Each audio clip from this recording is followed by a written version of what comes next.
Ladies and gentlemen, good evening and welcome to another episode in our series of Royal Society Medicine Live in Conversation.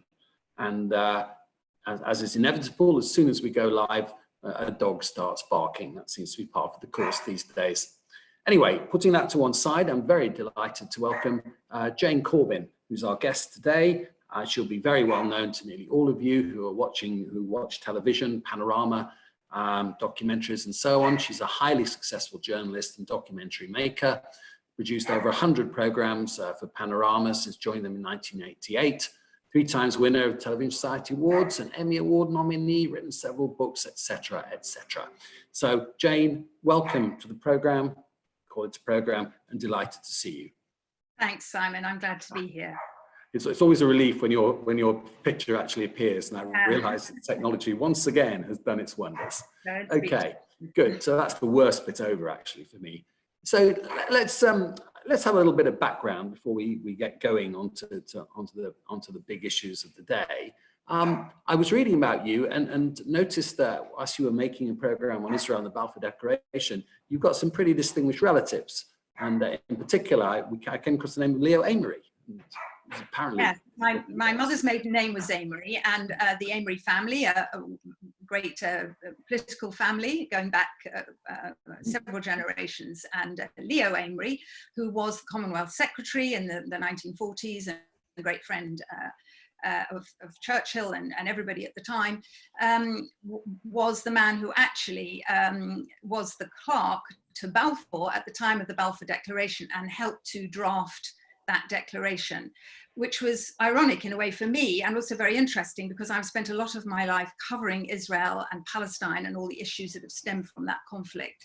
And eventually I was able to go back to Israel and make more of a historical program in which I looked at the Balfour Declaration on the event of the centenary, which was a couple of years ago. So I don't know about, famous family, but definitely I think, yeah, I had politics, if you like, in my family, and my father also was connected with the Foreign Office. So, there's sort of political vibe there going back some generations. We had Andrew Roberts on a couple of weeks ago. He'll be salivating now, and you'll remember Leo Amery changing the course of history with his intervention, the Cromwellian speech that probably toppled Chamberlain. So that's a pretty good place for you to start from.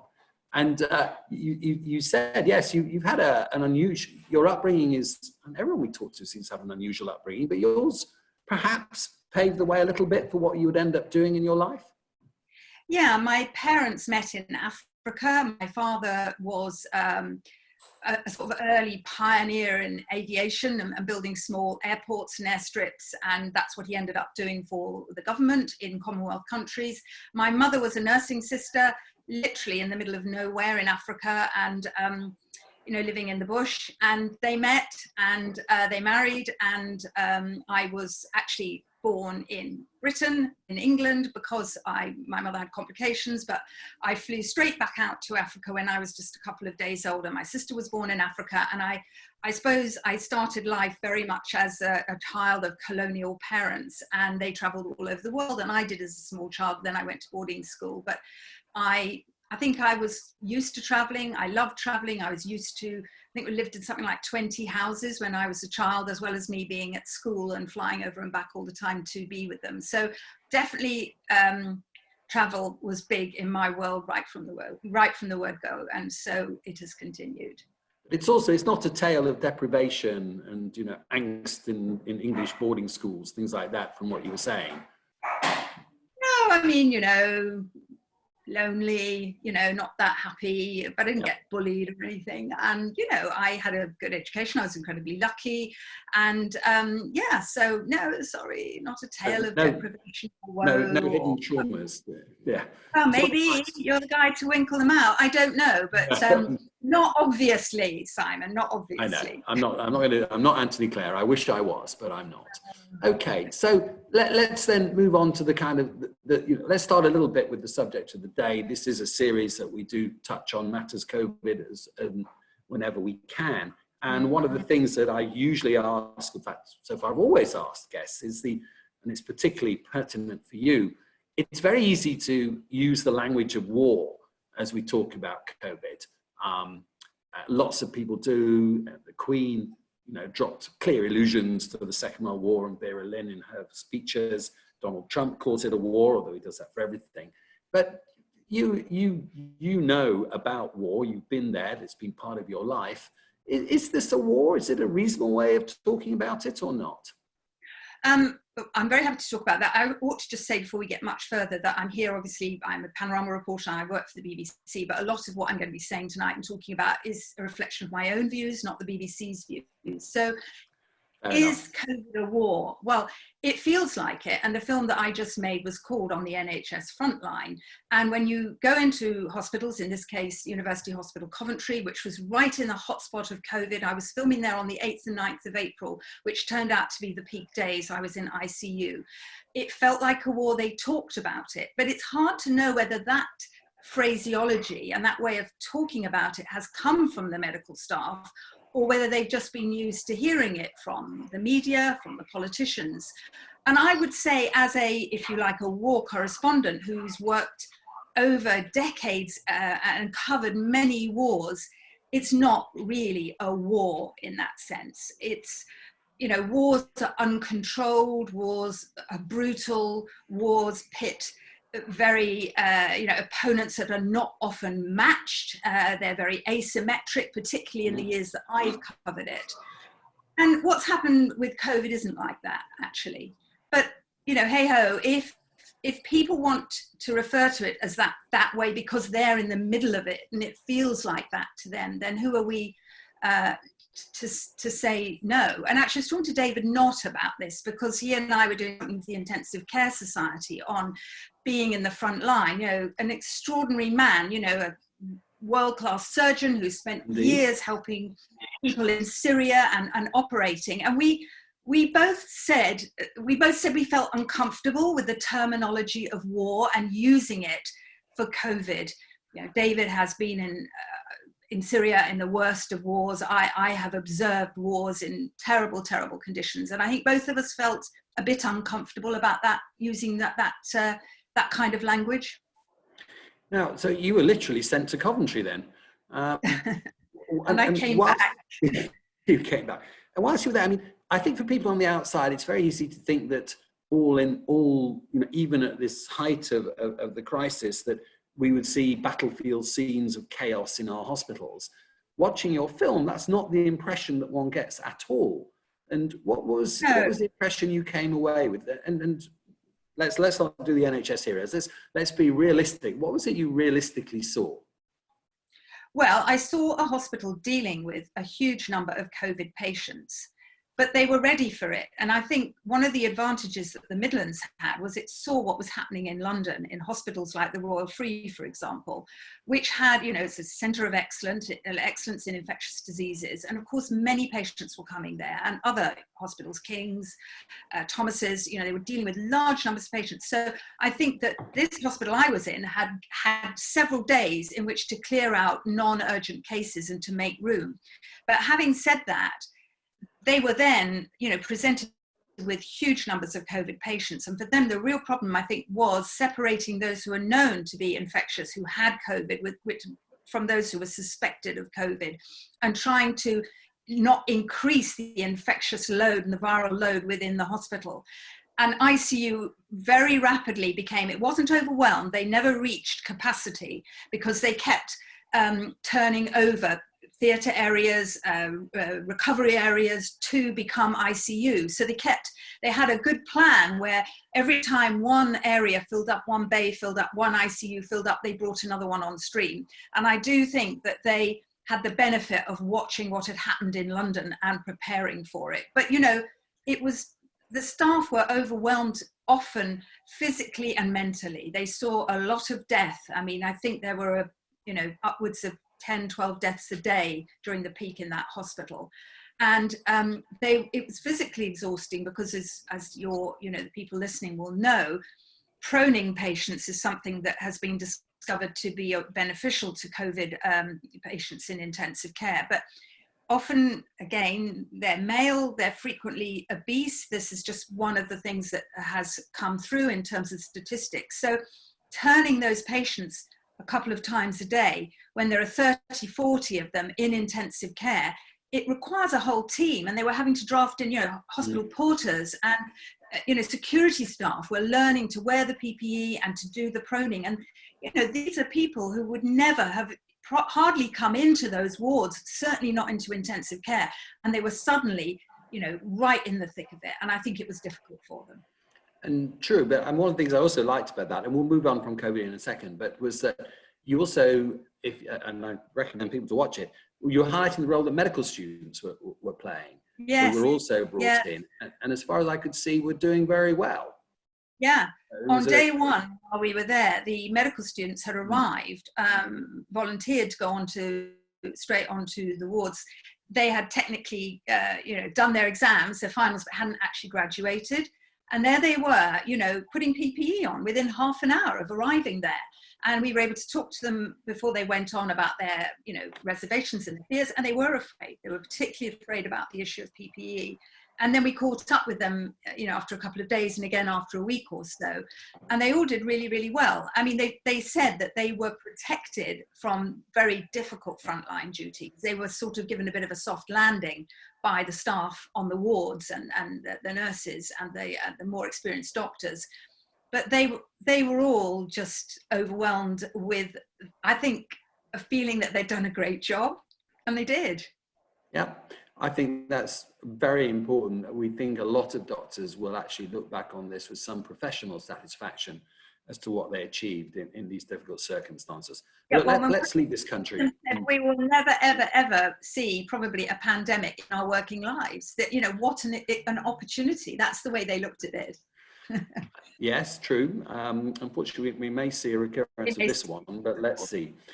Let's leave this country. And just when we were chatting earlier on, you did say that when you go on your hazardous assignments, one of the first places that you go to is the local hospital. I thought that was to check out the resources in case something goes wrong, but you said no, it wasn't for that reason at all. Why are hospitals a good place to report from for war zones? Because all human life is there, and obviously if it's a war, then you will have casualties and they'll be brought there, and you will meet people and you will hear those human stories that help you explain what's happening. But also medical staff are fantastic. They're usually incredibly resourceful and incredibly able to operate in very difficult circumstances. So I don't know, you look at Yemen now, it's a miracle, isn't it, that anything works there. Look at Syria, but the hospitals always somehow keep going. They move them, they go underground, they find secret places to operate. But hospitals are, always just extraordinary repositories of human stories, and strong and, really vocal and articulate people. So, Good. but your other point is right, because it's always good to know where the hospital is. And one of the things that we do on our, extensive paperwork that we take when we go to these places is we always know where, the nearest hospitals are, the nearest medical centres, etc. And I have a few times in real war zones where there haven't been any hospitals, I've had to go and find doctors that I've met doing a program, a few days earlier because somebody's sick or there's a problem. So it is always very good from a personal point of view to know where the hospital is as well. Okay, so let's think about how did you get into this trade? Now, I know you were at King's College London, which is where I work. Yeah, I read English, yes, at King's. Yes.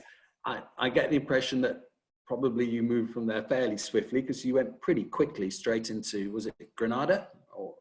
Yes, I did. I went to Granada.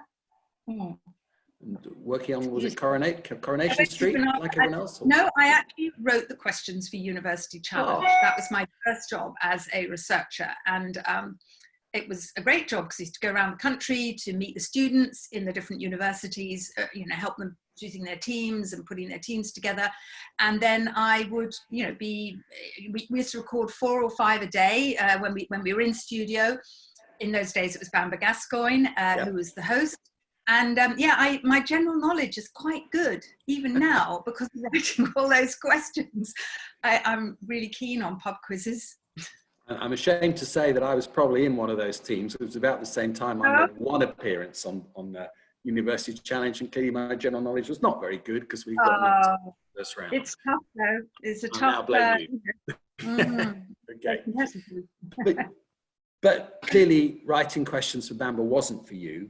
And was it what you wanted to do, you know, to move into? I did want to. Yeah, I did want to work in film. I'm very very keen. I love the visual medium. I obviously have written for the newspapers. I've written books, but you know, my first love is film, because I think a picture tells a 1,000 stories, and if you can combine you know, pictures and words, and you can let people tell their stories on film, is an incredibly powerful medium. So yeah, pretty quickly I knew I wanted to go into television. I wanted to work in the political and foreign affairs and foreign area. And yeah, so it went from there.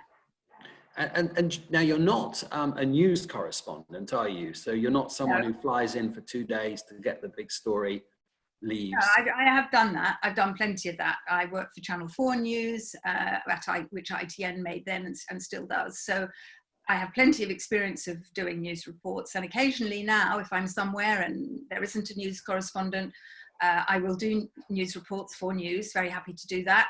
But that's not really where my expertise lies. Yeah. I really am keen on analysis and finding out not only what's behind the headlines, but also flagging up stories that people haven't thought about, that haven't actually hit the news headlines yet. So that's what we try to do on Panorama and also on BBC Two, where I make documentaries as well. So I want to talk in a little bit more depth then about two of the big stories that have been, I would think, career defining for you, amongst the many others. But right early on, reasonably early on in your career, you were one of the first people to highlight the rise of a rather unknown group called Al-Qaeda. And do you want to tell us how that begins? Because I think it does define a lot of your work for, you know, a long time. Yeah, I was told about this Saudi millionaire, extremist called Osama bin Laden. I was told by security sources that this was somebody to keep an eye on, and that there was a fear that he might be capable of really large-scale terror attacks. And that's when I started to look at him, which was around 1997. The next year, he attacked the American embassies in East Africa, in Kenya and in Tanzania, and killed large numbers of people. And President Clinton, if you remember, then attempted to take him out in Afghanistan and failed. And so he went to ground in Afghanistan. So really, yes, from 1997 onwards, I have made films about Al-Qaeda and about Osama bin Laden. And it's been, over a dozen movies and written books. And it's fascinating. And I continue to work on the, what's happened since, which is the rise of Islamic State, which was an offshoot of Al-Qaeda in Iraq.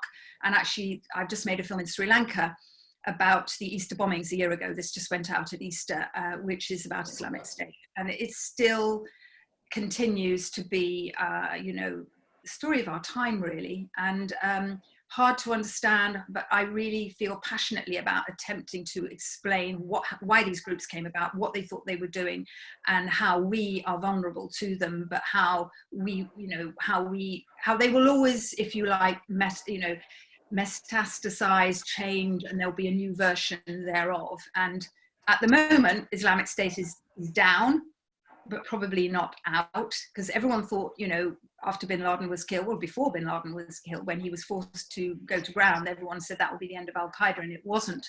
And Al-Qaeda is still out there.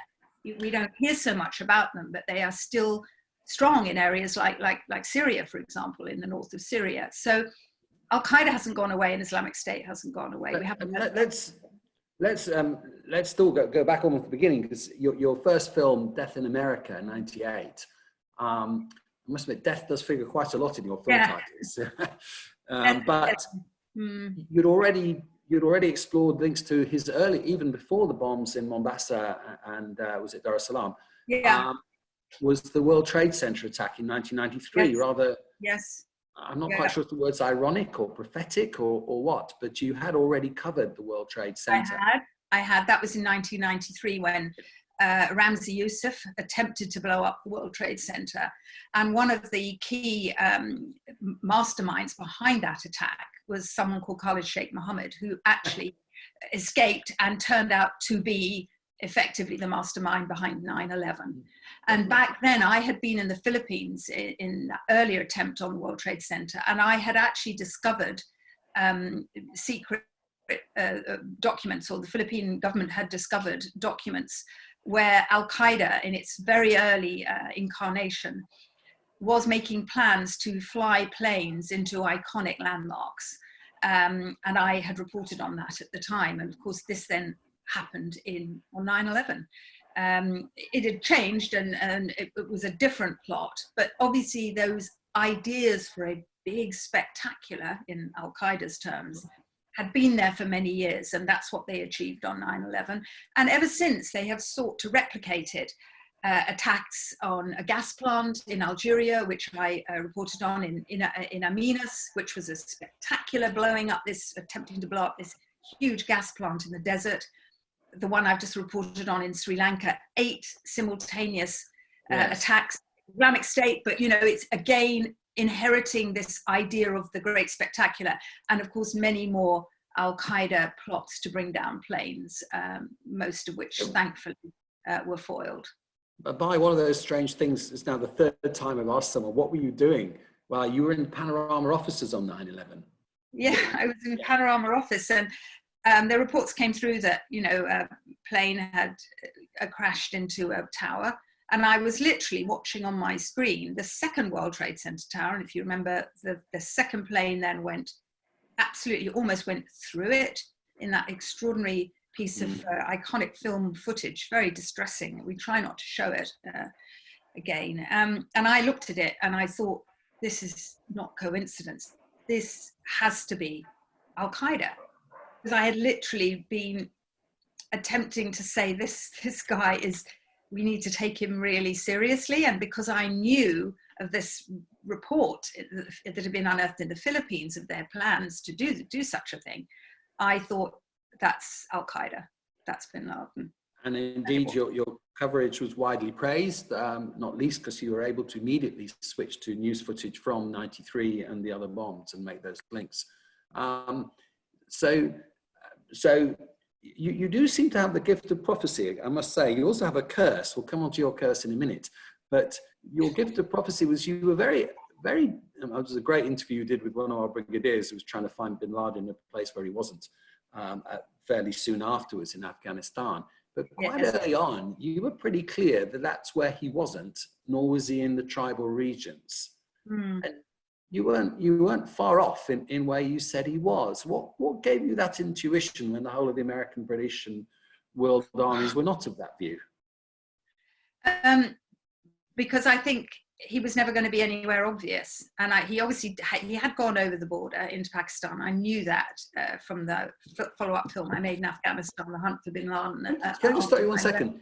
How did you know that? You just say, oh, I knew that. How? Because I'd spoken to people, warlords who had heard his voice on a radio, had tracked him to Tora Bora. I went to Tora Bora. I followed in his footsteps. I spoke to the local warlords who, by the way, had probably just got a backhander and made sure he could escape across the border. A lot of that was going on. He'd bought the loyalty of the tribes. He'd lived there for years. He knew everybody. He was, very respected. So I knew he'd gone across into Pakistan. He was not in Afghanistan anymore. So it was no good, really, the Americans continuing to bomb Afghanistan. He wasn't there. Then everybody said he's dead. He didn't survive.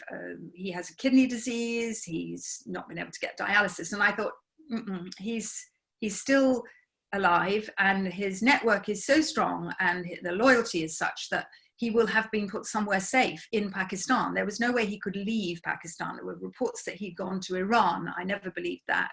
He sent his family to Iran, his son, but he never went himself. He stayed in Pakistan. And it seemed to me that he would be somewhere quite obvious. He wouldn't be in the tribal areas. He wouldn't be in Afghanistan. He would be in a Pakistani city. I thought he might have been found eventually in Karachi. And he may have been in Karachi at one stage because the Taliban had a very strong foothold in that city. The Taliban that he was, his allies, Mullah Omar. But in the end, he was in Abbottabad. And I actually went there literally the day that he was killed and went to his compound. And the whole thing came full circle to report on the death of bin Laden. Indeed. And even that, though, continues. I do remember reading or watching you take, I think you were taking on with Seymour Hersh when you wrote in what seemed to many a completely fantastical conspiracy theory, which did not accord with what you would put in your programs and else. And I just wanted to riff a little bit on why do we find conspiracy theories so appealing? I mean, where would you be without them? But where would we be? And, the BBC was smart enough to create a series called Conspiracy Files, and it got fantastic audiences. And of course, it was actually about why the conspiracy was a conspiracy and debunking it. But it brought people came to those programs who might not have watched, if you like, a straight documentary, because I think people love things to be complicated and they love the idea of conspiracy. Personally, I think I found in my career, it's pretty much always cock up, not conspiracy.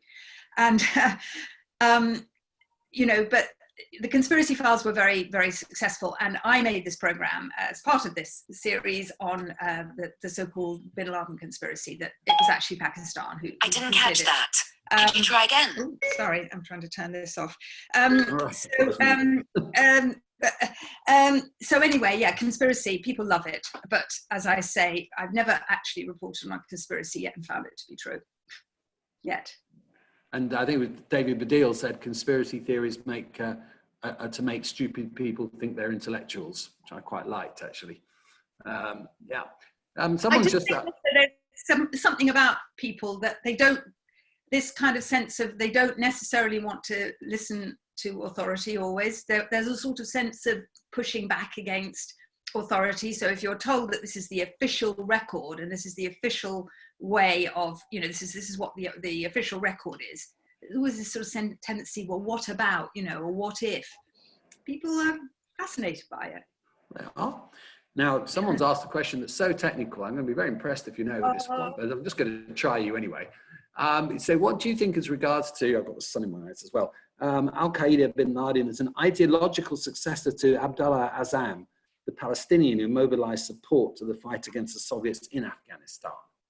Is that well, you could read my book, Al-Qaeda, the base, it's all about that. Abdullah Azzam, he was a Palestinian, cleric and teacher who was very instrumental in the growth of Al-Qaeda. He was an Egyptian.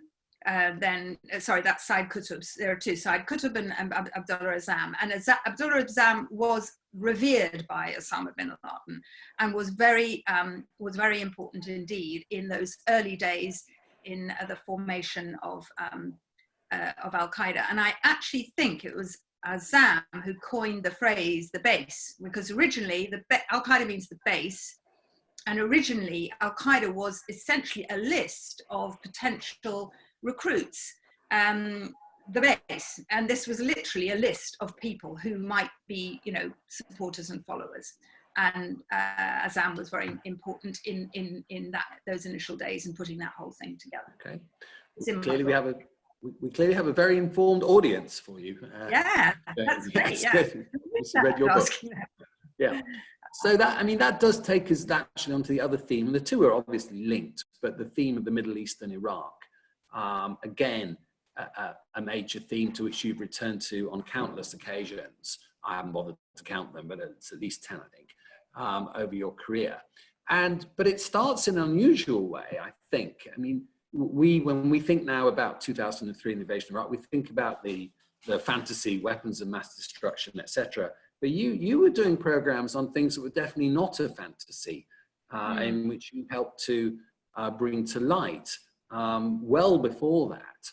And I'm thinking of Project Babylon, the super gun. How did you get on the trail of that? Yeah, Well, back at the end of the 80s, when I came to Panorama, I made actually two, three programs on Saddam Hussein's weapons, one of which was the Condor missile. So they were getting missile technology.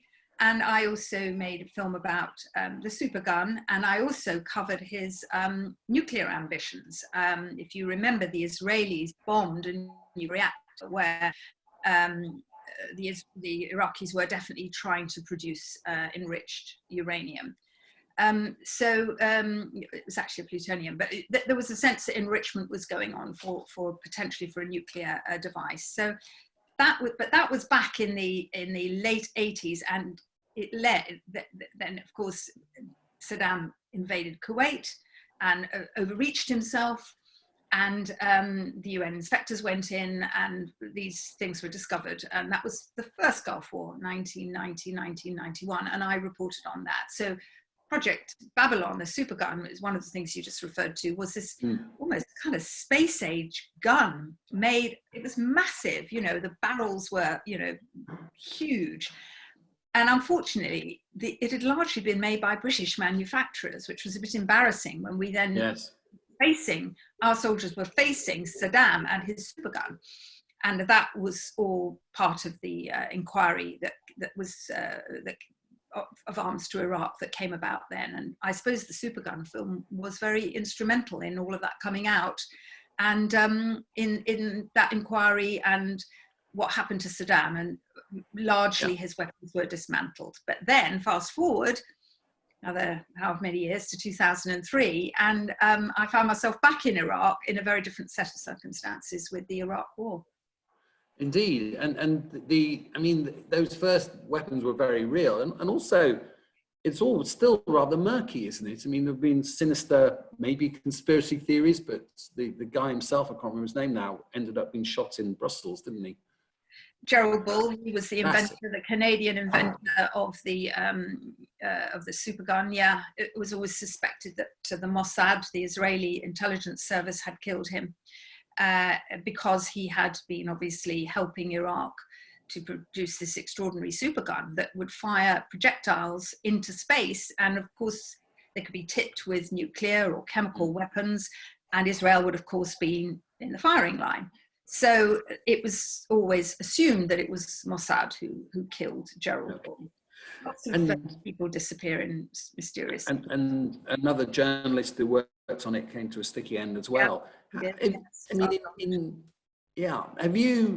How close have you felt sometimes that you're getting too close to something that, this really, isn't funny anymore, and that you're taking too much of a risk? Yeah, there have been moments. Yeah.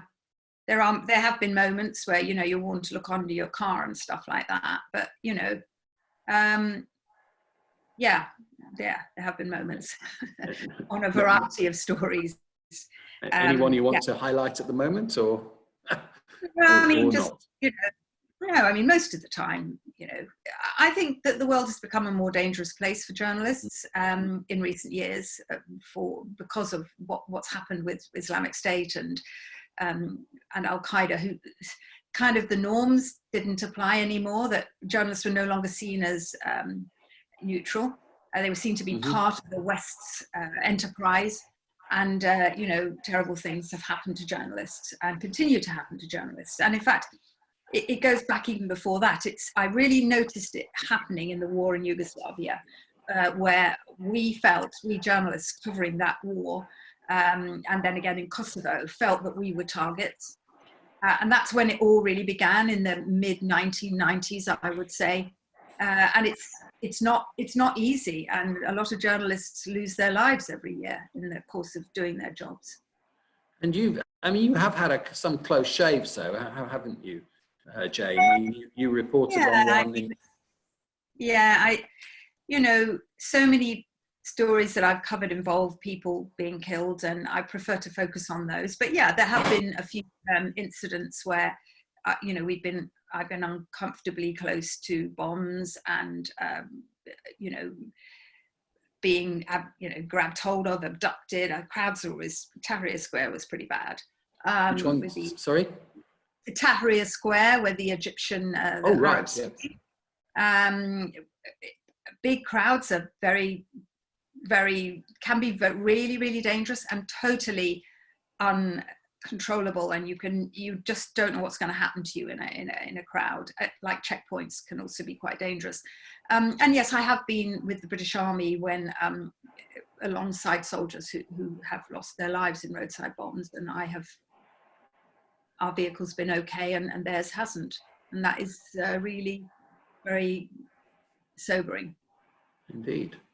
And I mean, how do you, I mean, you've been doing this for many, many years, and as far as one can see, you're doing very well. But not all of your colleagues have. I've met some professionally, and one of my colleagues specializes in helping journalists who haven't done so well. Why do you think you have maintained, your robustness and resilience over, a 40-year career in the world's bad places? I don't know. I mean, maybe it's because I'm not a news reporter, so I'm not constantly there day and night for weeks on end. I tend to go, it's very intense, and then I tend to come home. I'm based in Britain, in London. Mm-hmm. I have a family. I was married. I have children. They're now adults. I was always coming back to a different kind of life, and I think that's very helpful. There aren't many women war correspondents who have children, and probably because of the crazy life that we lead. Yeah. And I think that's really grounding, and it's a bit of a cliche, but it really is. You've got to come back, and your kids have got totally different, you just get yourself into a different world and a different life in between these. But on the other hand, I think if you're a mother, it makes you very, very sensitive to what other mothers go through in these countries that I report on, whether it's famine or war or, that's sometimes quite difficult. Excuse me, I'm just a bit dry. Yep.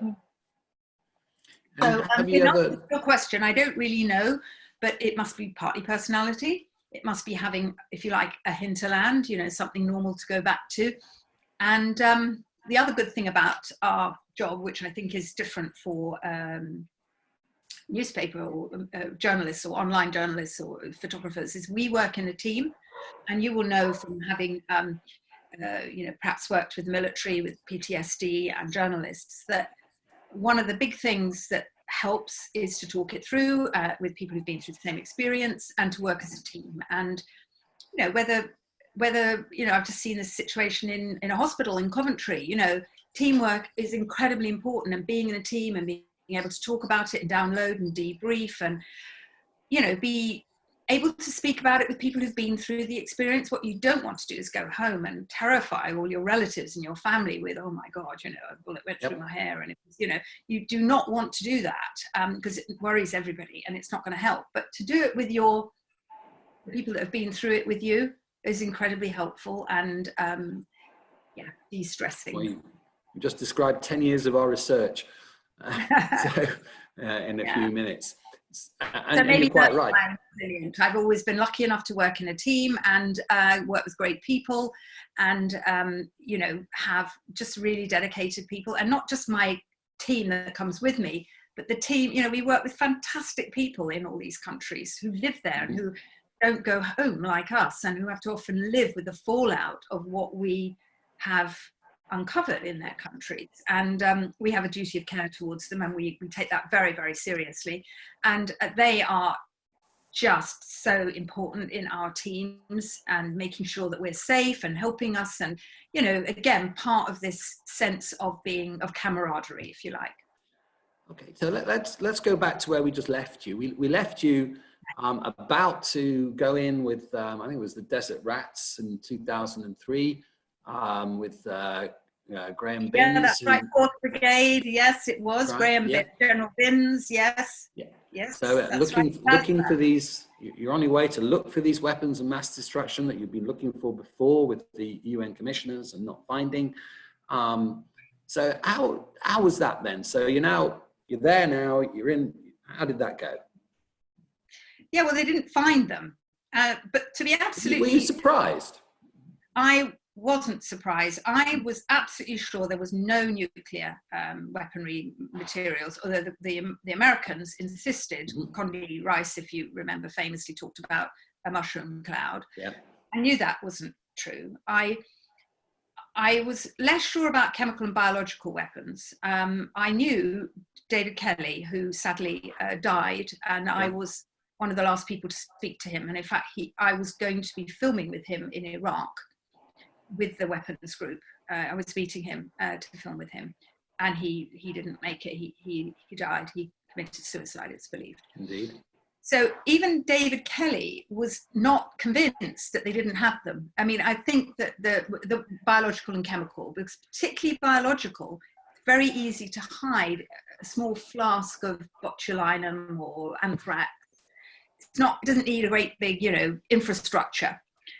But as time went on, I really began to feel that Saddam Hussein did not have even chemical and biological, and it was all a big feint, F-E-I-N-T. It was all a big show, because he didn't want to actually say to the weapons inspectors, to Hans Blix and Mohammed al-Baradei, I don't have this stuff, because then his enemies, in particular Iran, would know that they could walk all over him.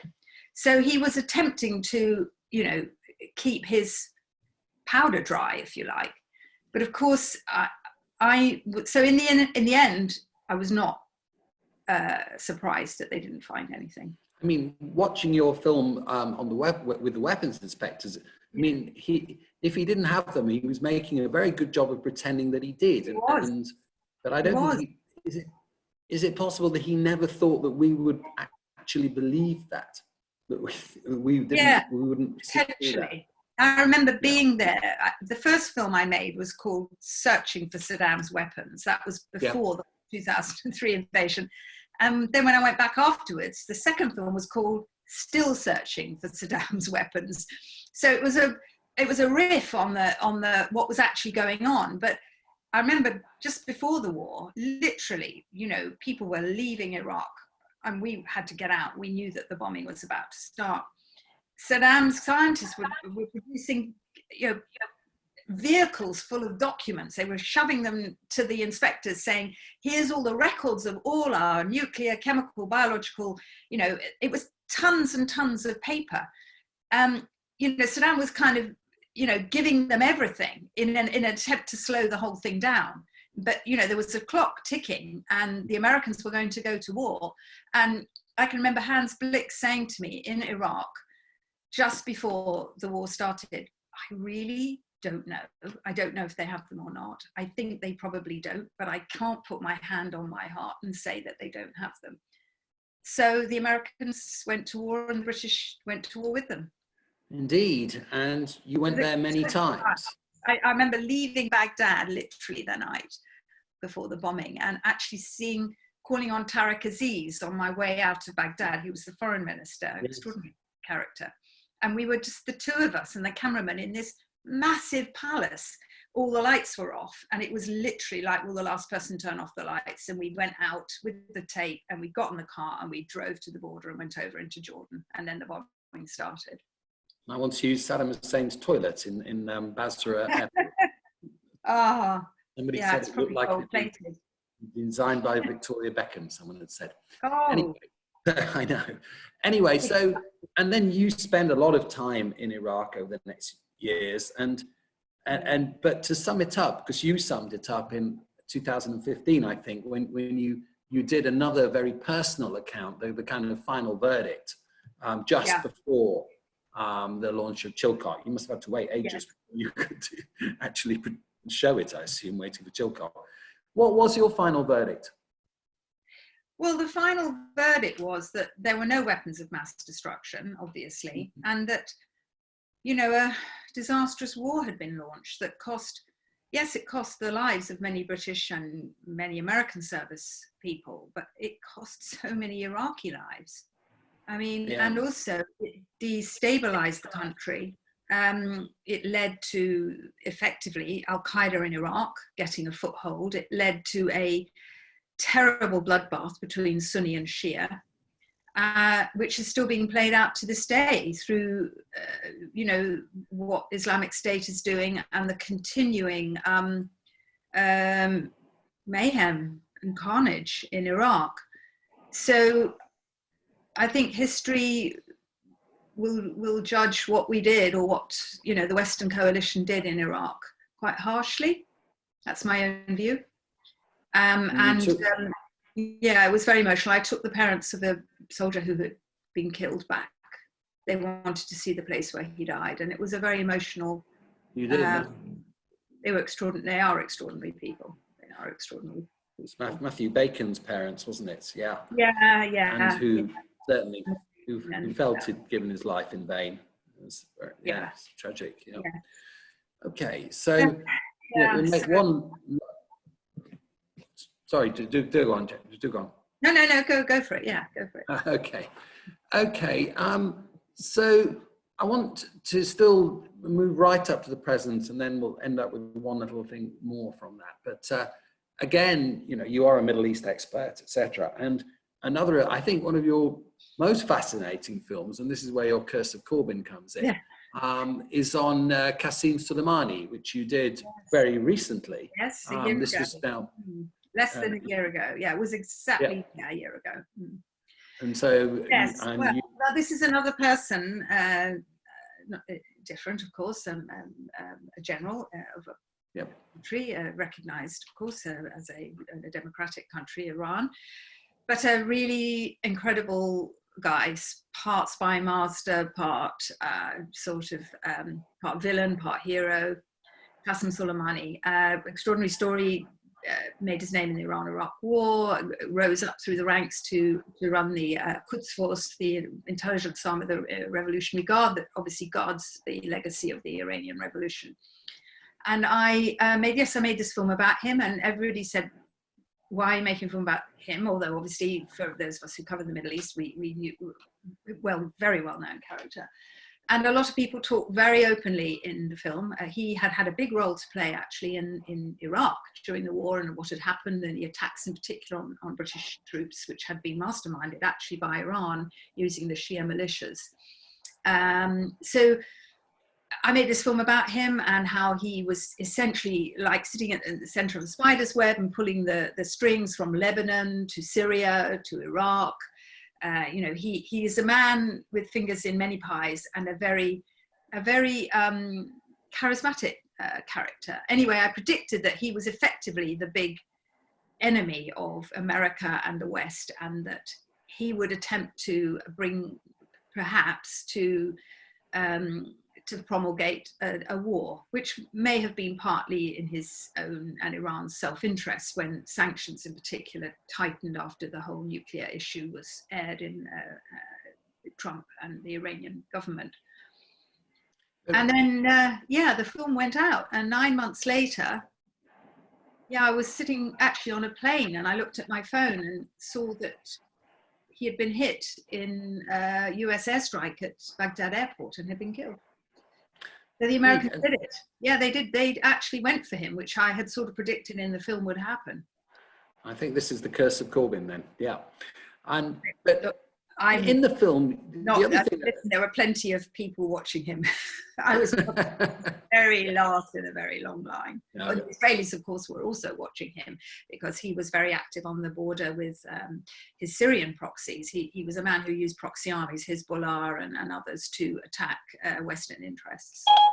But what's fascinating in the film that comes out is that, you know, there's always more to this than meets the eye, because you also do show how after 9/11 he was working with the US to damage Al-Qaeda, which is called the Sunni group in Afghanistan. So he was. Everything is more, it's not a conspiracy, this is history, but everything is more complex than it seems, and the threads are never ending. So he was an ally for a while. He was an ally. Sorry, twice. something's gone wrong. Please try again. Something. Sorry, I'm having trouble. Sorry about this. My phone I'm so glad that's you and not me, Jane. I'm so glad. Serious. Sorry, I'm having trouble with the connection. Try again in a moment. Let me try and turn this off. So basically, turn the whole thing off. Yes, so just remind me, I've lost my thread. No, we're talking about how an ally becomes an enemy. So yes, so Qasem Soleimani was effectively an ally twice. Once in the early days after 9/11, where he essentially produced a map for the Americans, showing them the Taliban targets within Afghanistan. The Iranians knew where they were. They were, as you say, Taliban and Al-Qaeda Sunni, Iran Shia. They were on opposite sides, and they more or less invited the Americans, look, here are the targets if you want to bomb them. That was the first time. And then the second time was in Syria, when Islamic State became effectively threatened to overrun Iraq. Well, they did. They overran Mosul. And of course, it's not so far from the Iranian border. Again, a Sunni extremist group. And Qasem Soleimani and the Iranians effectively went to the aid of the Kurds and gave them weapons. And therefore, the Kurds and the Western coalition were fighting on the same side against Islamic State. So again, we found ourselves on the same side as Qasem Soleimani, because it was a coincidence of interests. And these things are always very, very complicated, and they change. And then, we got to the point where America saw him as a threat, and that was the end of him. And Petraeus called him a capable, charismatic, professionally competent, and diabolically evil human. He did. That's fair. I asked Petraeus, who I've known for many years, because I worked with him in Mosul back in 2003, the 101st Airborne. When Saddam's sons were killed by Petraeus' troops, and I made a film about that. I asked Petraeus, was Qasem Soleimani ever on a kill list for the Americans? And Petraeus was taken aback, which is unusual for him. And he said, well, it would have been very nice, as he put it, to get him on the X, which I took to mean, yeah, he's on a kill list. And then it happened.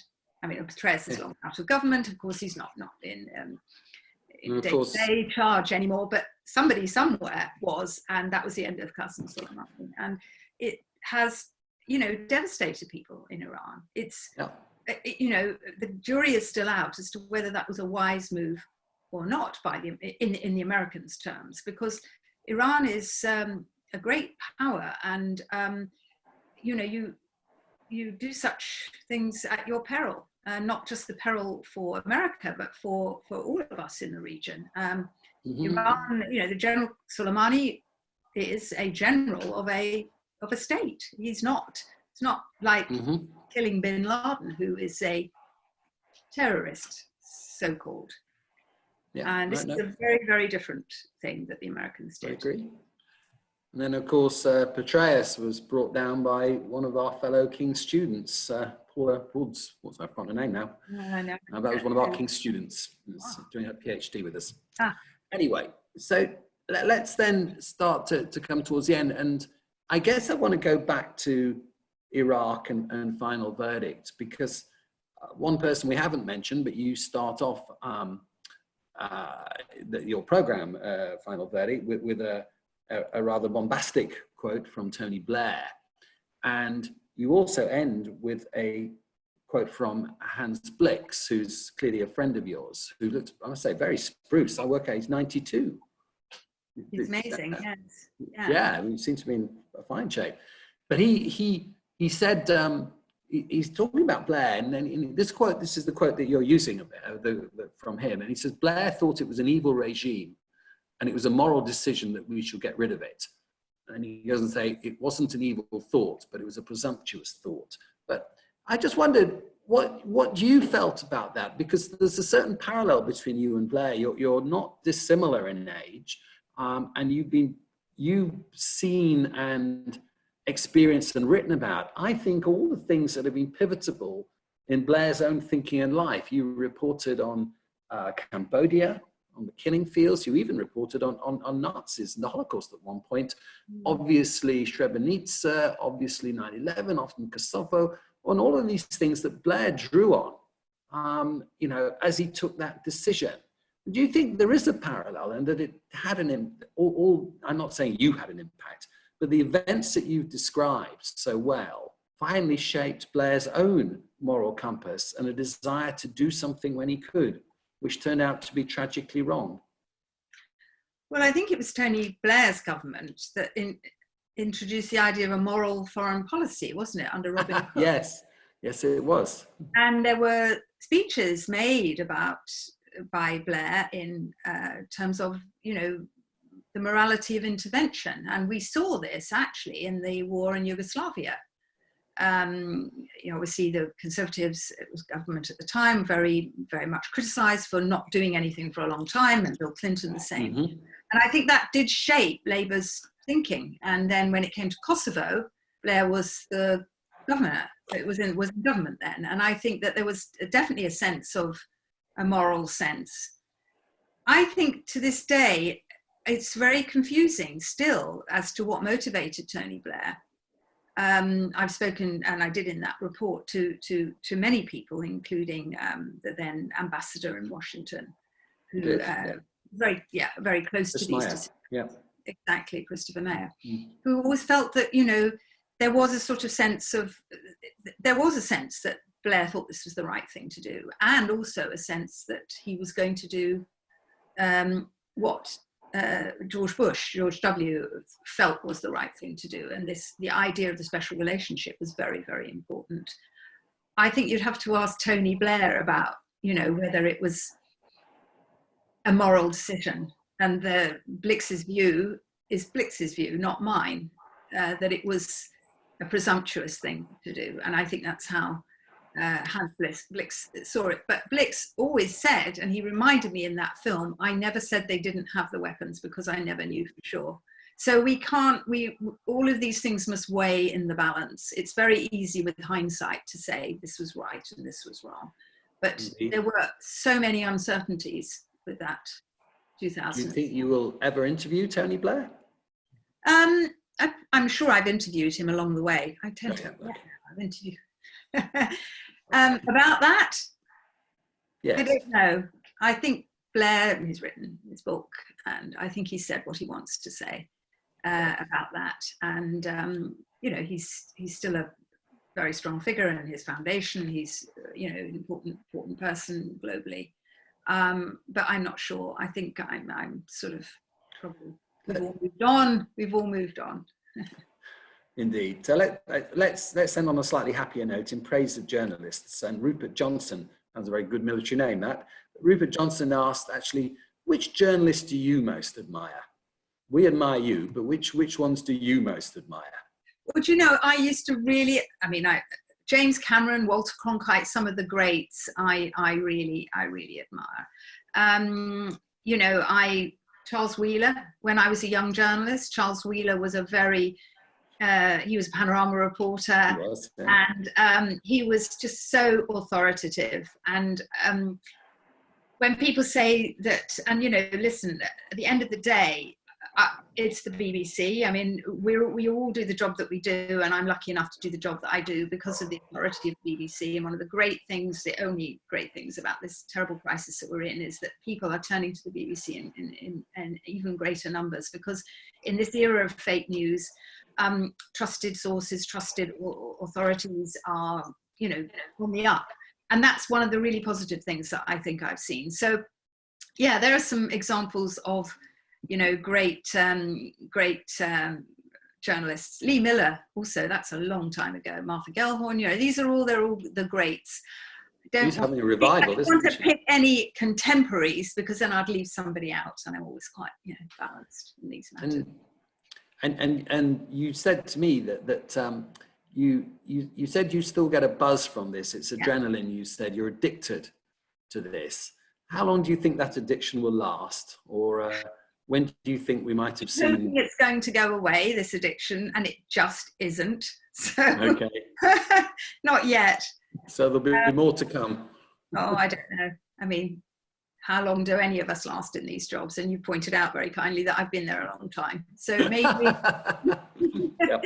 Anyway, we'll see. I'm still enjoying it, and I hope I'm still bringing information to people and education. You are. And as the Elvis song goes, I think you'll always be looking for trouble, to be honest, somewhere in the world.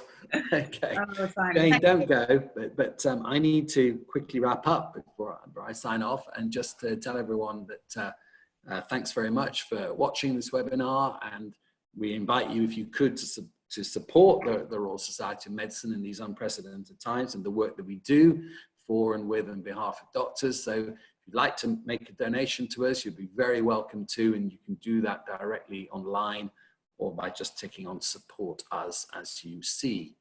And now for the future, for the health professionals watching, you don't have to wait very long for our next one. That's tomorrow, 12:30, where we'll be talking to Kevin Fenton from PHE and Dame Donna Kinnear, the head of the Royal College of Nursing, about why people from a Black and ethnic minority background seem to be doing so badly in the current COVID crisis. And then for a more relaxing evening, a week today, we'll be exchanging for finally leaving the world of terrorism, spies, massacres, and war, but this time for scalpels and brains, because Roger Kirby will be interviewing the great neurosurgeon Henry Marsh. We can guarantee that will not be a dull moment at all.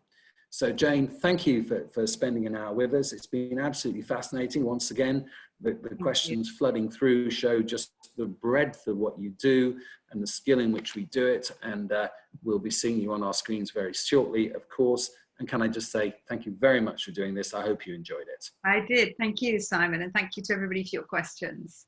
A pleasure, and good night, everybody. Good night.